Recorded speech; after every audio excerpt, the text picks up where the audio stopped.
Imagine you're walking across a college campus. A clean-cut young man with his arm in a sling approaches you.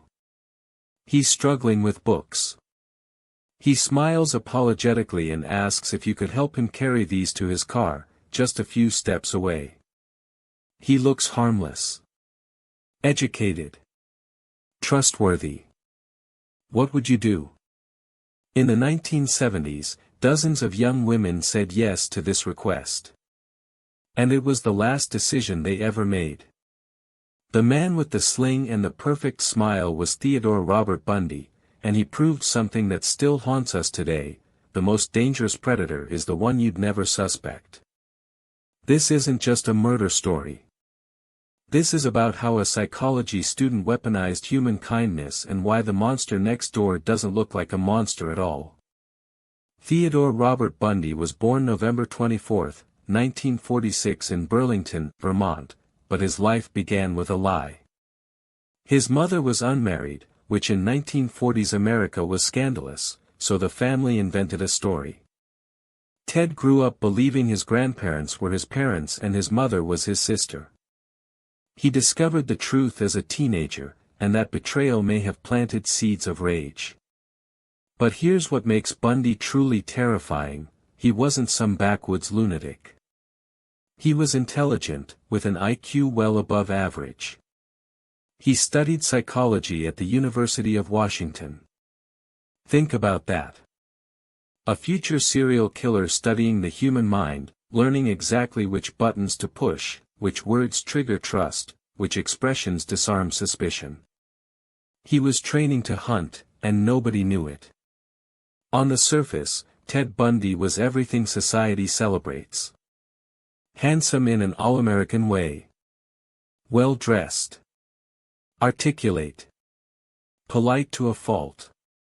He volunteered at a suicide prevention hotline, spending hours talking desperate people away from the edge while simultaneously planning to take other lives. The irony is grotesque. He worked on political campaigns. He had girlfriends who described him as caring and romantic.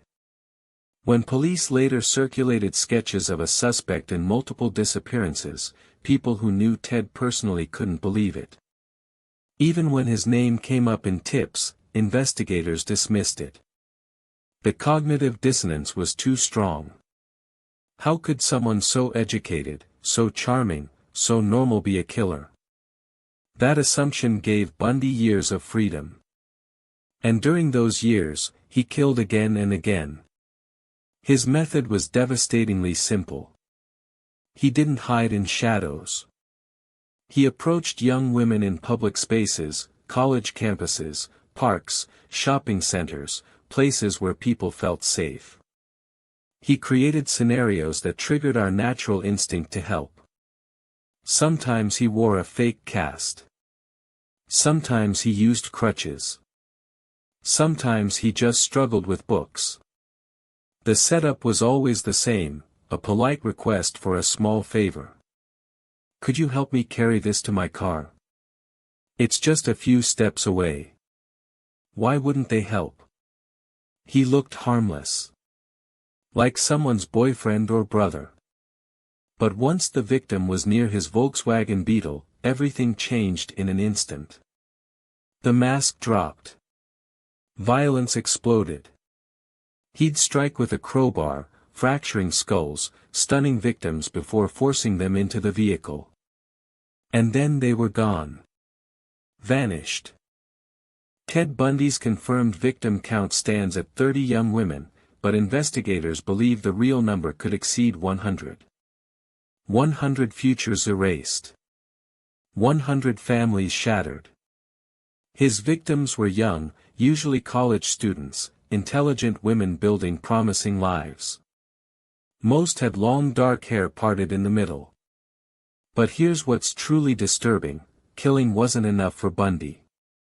After murdering his victims through strangulation after sexual assault, he'd transport bodies to remote forest locations. But he didn't just dispose of them. He returned repeatedly, sometimes weeks or months later. He'd spend time with decomposing remains, applying makeup, washing hair, positioning bodies, engaging in necrophilic acts. For Bundy, victims weren't human beings. They were possessions. Dolls to revisit. Even death didn't end his ownership. In some cases, he decapitated victims and kept severed heads as trophies in his apartment. Now let me tell you about Lake Sammamish, because this case shows Bundy's terrifying confidence. July 14, 1974. A beautiful summer Sunday.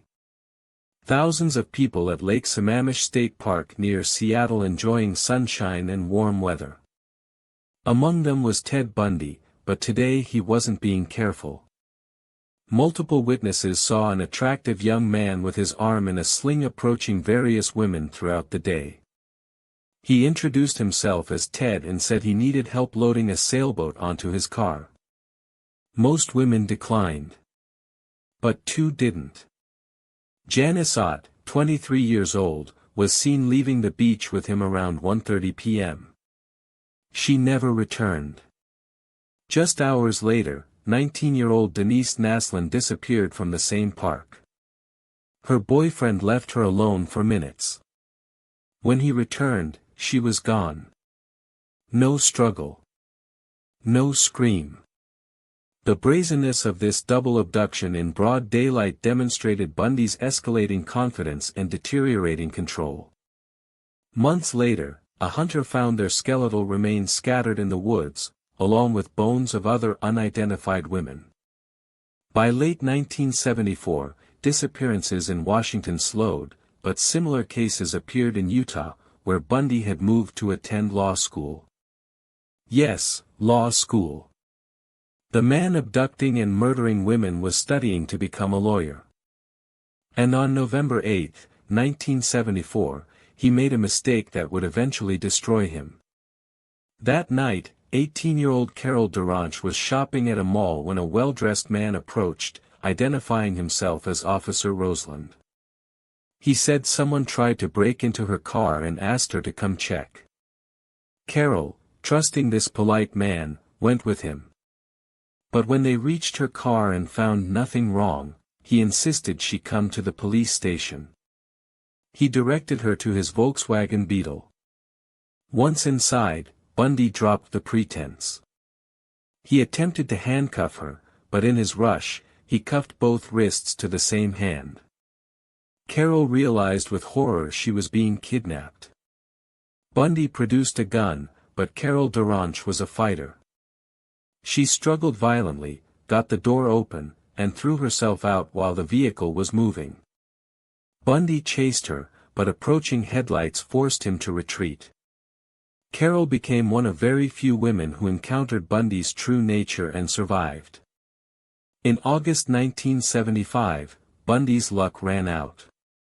A highway patrol officer noticed a Volkswagen Beetle driving suspiciously at 3 in the morning. When the officer tried to pull it over, the driver fled but was eventually stopped. The driver was Ted Bundy. When the officer searched the car, he found handcuffs, a crowbar, a ski mask, rope, an ice pick. A murder kit. Bundy was arrested. Carol Duranch identified him in a lineup.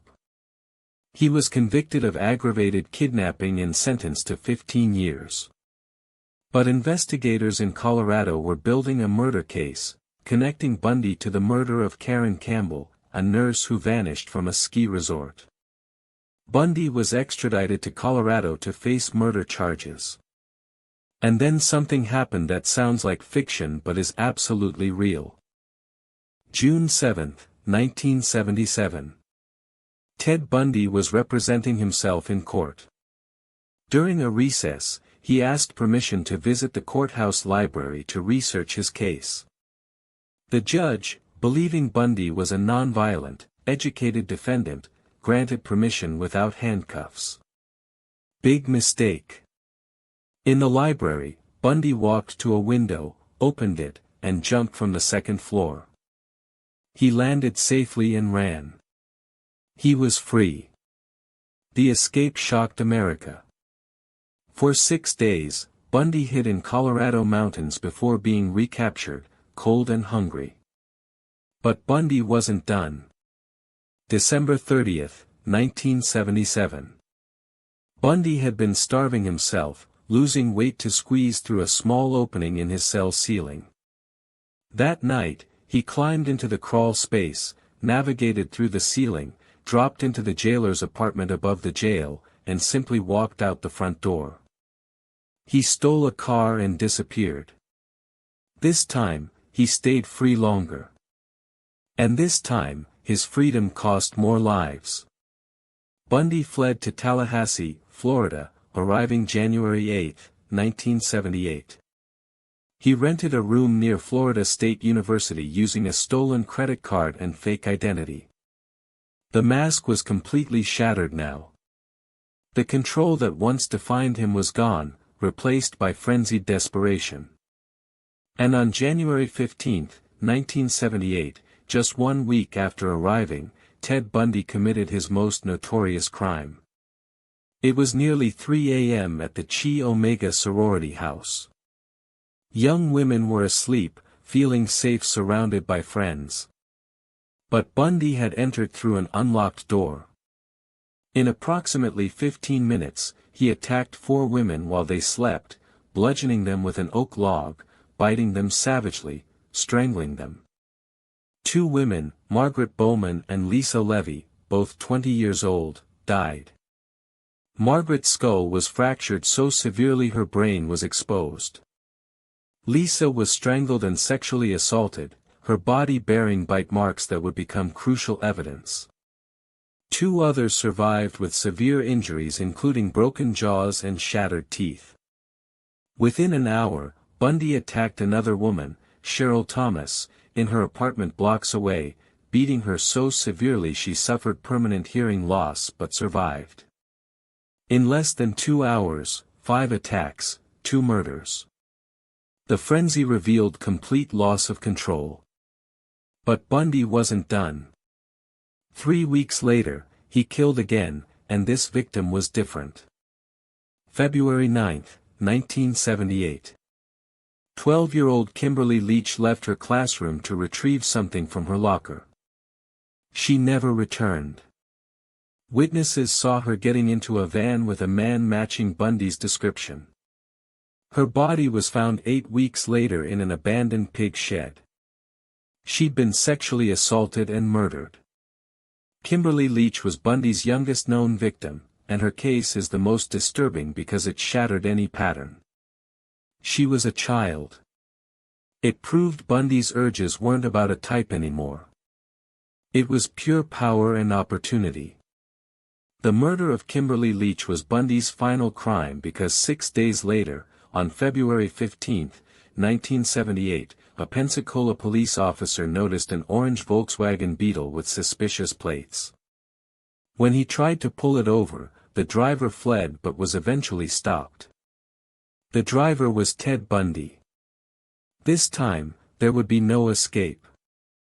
Ted Bundy's trial for the Chi Omega murders was the first criminal trial in United States history broadcast nationally on television. Millions watched daily. And Bundy, ever the narcissist, relished the attention. He represented himself, questioning witnesses, delivering statements, treating the trial like a stage for his brilliance. He smiled at cameras, winked at spectators, seemingly forgetting he was on trial for brutal murder. But the evidence was overwhelming. Survivors testified.